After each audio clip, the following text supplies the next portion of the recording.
Hi, I'm Jenny, and in this video I'm going to be talking about self-harm.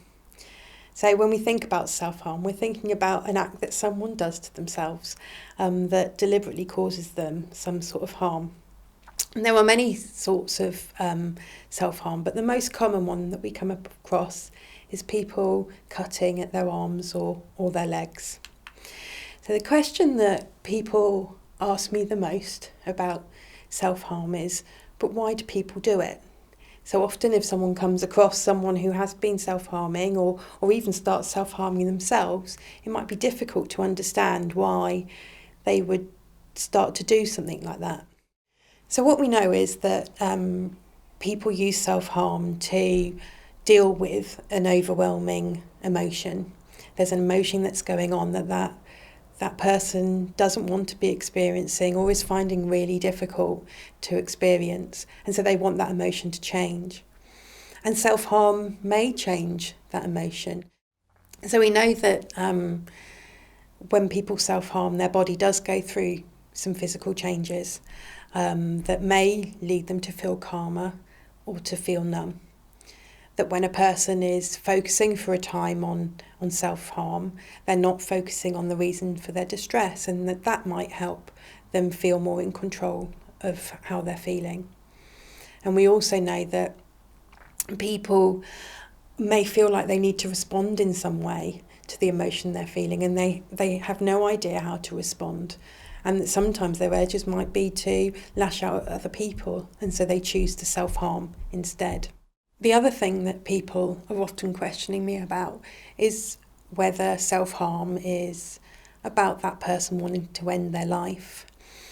What we know is that for most people that isn't the case. In fact, some people say that self-harm actually helps reduce suicidal thinking because it helps deal with those overwhelming emotions. So of course sometimes self-harm is about people wanting to end their life and wanting to escape things in their life that they just don't feel that they can deal with right now. Most people who self-harm do want to stop self-harming. They want to do that because it leaves scars on their body, because it can cause tensions in the relationships they have with other people. And because it can lead to feelings of shame that somehow they're wrong or not good enough for ending up in situations when they do self-harm.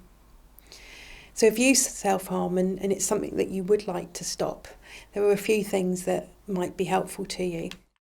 So firstly, you may want to practice noticing how you feel when that urge to self-harm comes up, what your body feels like, what emotion you might label about how you're feeling at that moment in time. You might want to notice about how connected or disconnected you feel to other people at the point where that urge to self-harm comes up.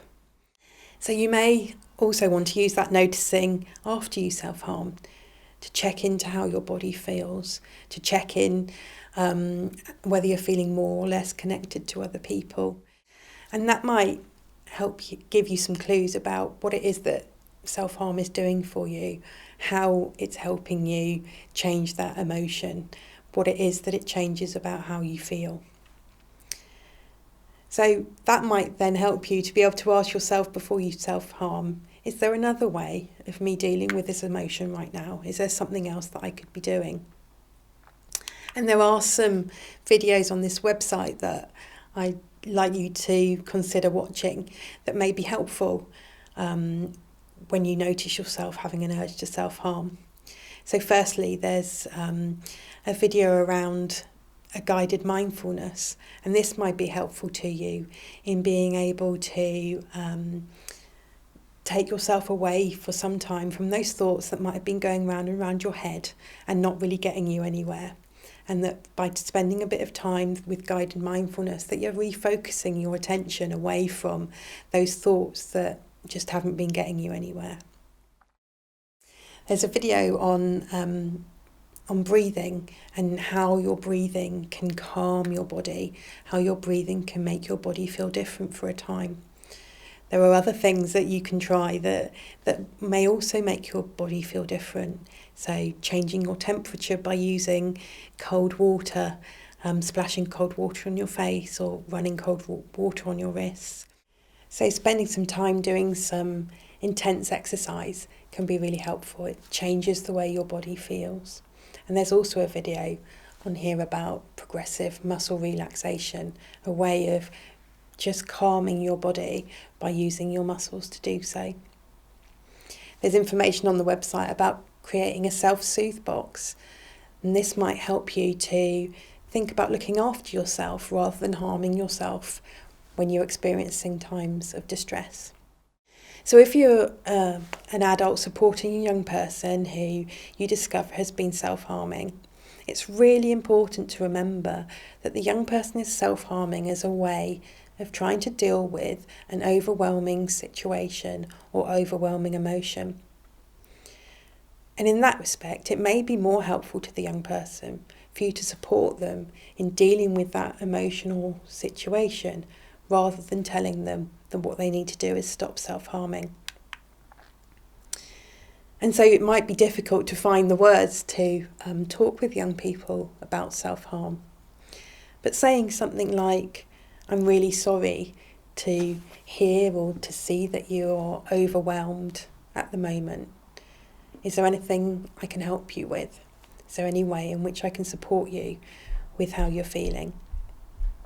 You may really want to be seeing whether you can reduce the risks for that young person self-harming. So you may want to be asking, do you think it's a good idea that you don't have things that you can harm yourself with in your bedroom, just so that you feel a bit safer when you are alone? Of course, there may be times when young people feel very out of control with their self-harming, where an adult may need to take the decision to reduce that young person's access to things that they can harm themselves with.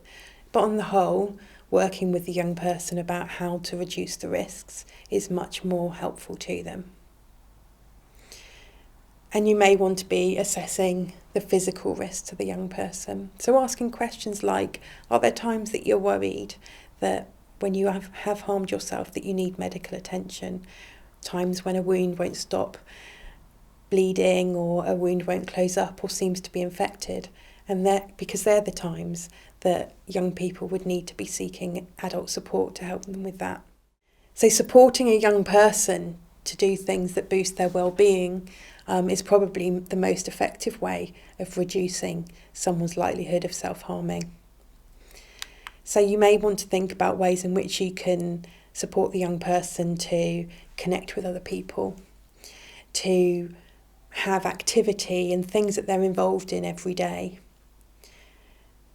to have a think about what matters to them and where they want to be heading in their lives, and ensuring that they are self-caring through balancing their sleep, balancing their eating, and making sure that they move and engage in some sort of physical movement each day. So there are some videos that would be helpful to adults who are supporting young people who self-harm. So in particular, there's the care workshop that's videoed on this website that can help you think about the ways in which to improve a young person's well-being and to help them build that resilience that they will need to those overwhelming emotions. As bullying is a very common trigger to young people self-harming, there's loads of resources on this website to think about bullying and to think with young people about bullying too. And there's also a video about making a crisis plan. So this is a way of helping a young person to think through what they're going to do step by step should they become overwhelmed by their feelings and emotions.